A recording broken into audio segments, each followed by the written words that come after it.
returning to San Diego today, a man who hasn't been here since May 16, 1949. A tour of the city will unfold a remarkable picture of growth and progress. We at Channel 8 have chosen that date because it was the day we were born. And at KFMB TV, we like to think that we have contributed ourselves toward the tremendous upsurge in population, construction, industry, and recreational facilities. And now, for the film story of 5 crowded years. The true growth of San Diego in 5 years lies in people. There has been no official census since 1952, but the city's population has spurted from 330,000 to close to 450,000 in the past 5 years, an almost unprecedented percentage increase. And the whole county by now may have 750,000 people.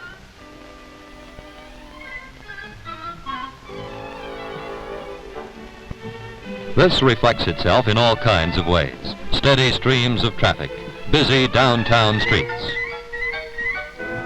and in parking lots jammed to the bursting point in industries and around public buildings. The size of the population was vividly displayed on a single day last fall, when one crowd, estimated at 300,000, watched an air show at the new Miramar Air Base. And another, estimated at 200,000, lined the streets of El Cajon for the annual Mother Goose Parade. People, people, and more people. To provide adequate housing for so many new San Diegans has been in itself a major accomplishment. Entire new subdivisions such as Clairemont have sprung up to become miniature cities in themselves. In 5 years, close to 35,000 dwelling permits have been issued in the city alone. The government, too, has been forced to add housing, especially in those early days of the Korean War, when military installations brought thousands of new families to San Diego. But mass housing tells only part of the story of new home construction. In many parts of the city, such as out in La Jolla, homes have been built dedicated to gracious living in this generous climate.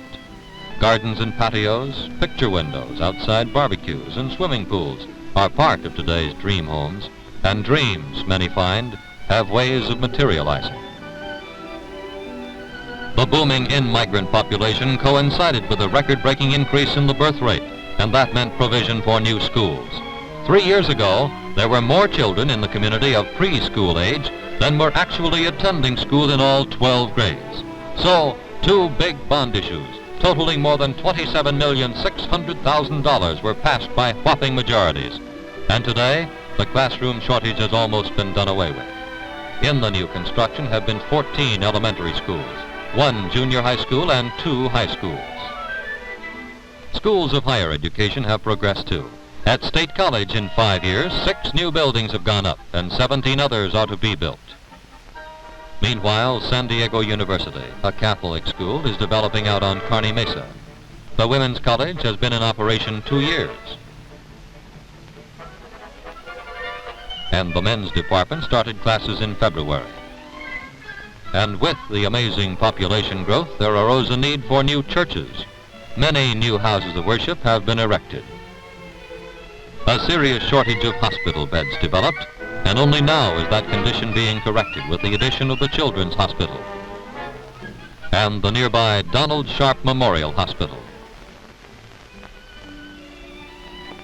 There was also a need for new public buildings. Bond issues were voted, and one of the first of the new structures was the handsome Education Center on Park Boulevard. Departments of the school board had been scattered all around town. Now they're under one roof in a building with 901 windows. Still another antiquated building was the old public library. But it was replaced by the new one at the old location across from the post office between 8th and 9th on E Street.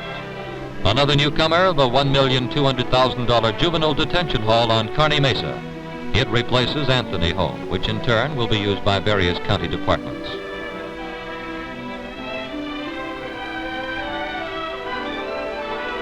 Civic Center has overflowed, and an old dance hall, the Pacific Square Ballroom, diagonally across the street from the center, was renovated for the County Welfare Department. This building once held Channel 8's executive offices. The people, when they came in cars. Automobile registrations in 5 years have jumped 41% in San Diego County. There simply wasn't room to move them. And so a system of freeways has been completed. Here you see some of them, two north-south arteries, the Cabrillo Freeway and the Wabash Freeway, and the east-west one along Mission Valley in Alvarado Canyon, which blossoms into a cloverleaf at the intersection of Cabrillo and Mission Valley. Here you see it from the air. 1 out of 3 cars in San Diego is supposed to pass this point at some time or other during the week.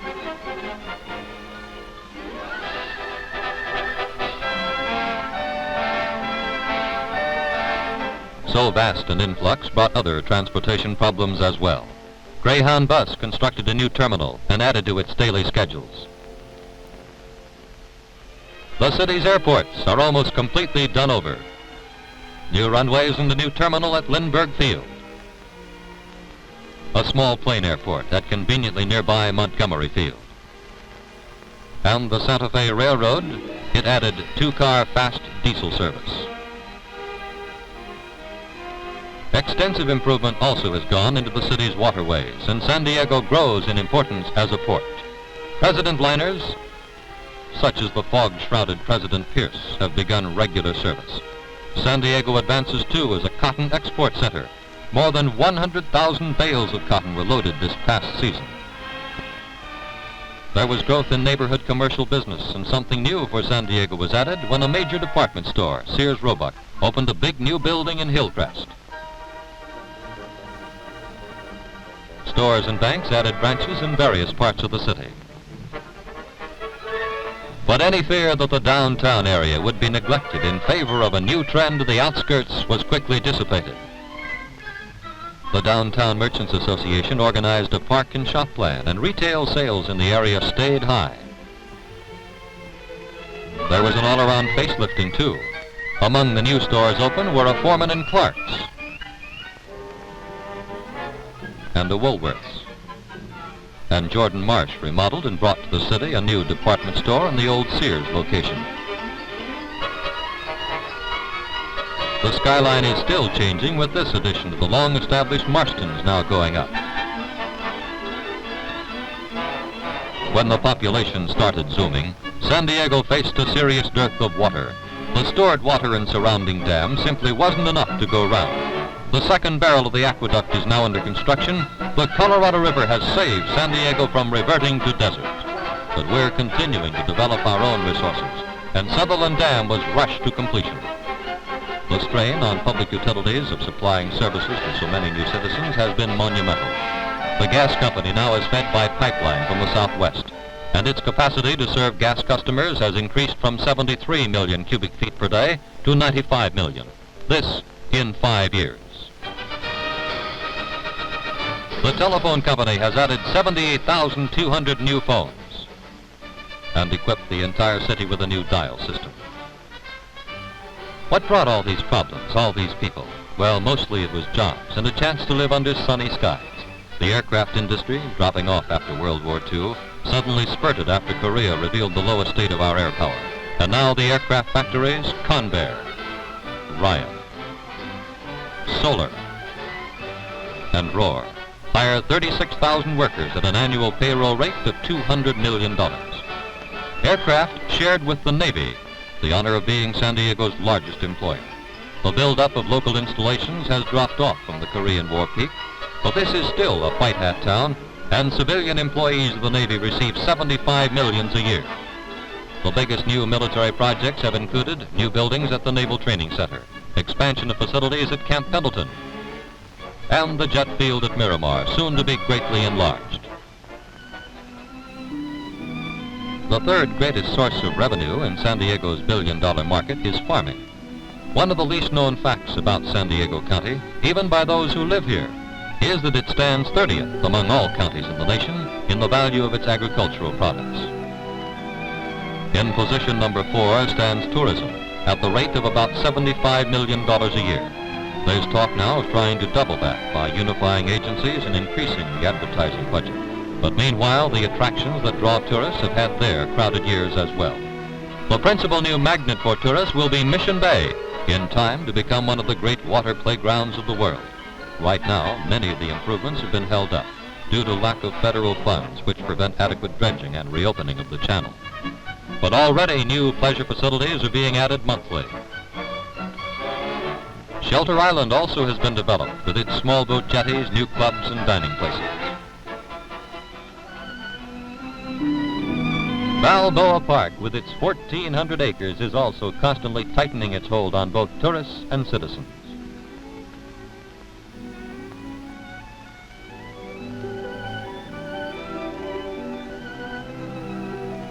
In the 5 years have been built a vast new parking lot south of the Organ Pavilion,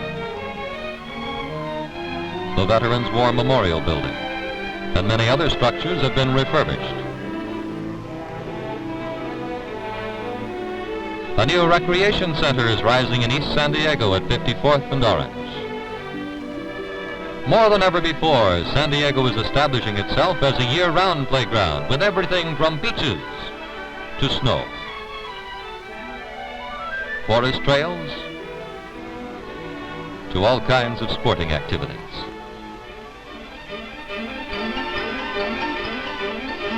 And where has Channel 8 fitted into this picture?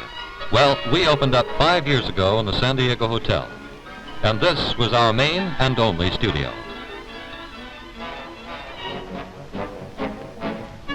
Now we're in our own building at 5th and Ash, with completely modern studios for all types of local productions. And just recently, Channel 8 completed erection of a new tower and antenna on Mount Soledad that eventually will put out a signal of 218,000 watts, as compared with today's 25,000. The new equipment will be able to transmit in color. And television has grown increasingly popular with San Diegans. There are now 217,000 sets in Channel 8's primary listening area, which means a set in 9 out of every 10 homes, in America's fastest-growing billion-dollar market. And Channel 8's picture is the most frequent visitor in those homes. When you speak of a billion-dollar market, you have in the background all the machinery of modern-day production, selling, and distribution. The goods move in by rail, ship, truck, and plane, and then to and from the shelves of retailers. That is the vital point at which competition for the individual consumer is keenest. And San Diego's retailers have learned that television moves the goods fastest and steadiest. More San Diego retailers have used Channel 8's facilities than those of any other television station. Use them to sell everything from matches to mattresses, carpets to cars, fryers to freezers, bottled beer to building blocks. The demand is there. The wealth is there. What's needed then is to aim advertising directly at the target. And the target is the buying power of the fastest growing city in the nation. This, then, is a part of the story of San Diego 1954. Only a part of it. In 15 minutes, we have brought you a film story of the tremendous growth of a city within a remarkably short time. We serve the city and its people and the things the people make. We dedicate ourselves afresh to this service, when in 1959, it may again seem advisable for us to tell you the story of still another 5 crowded years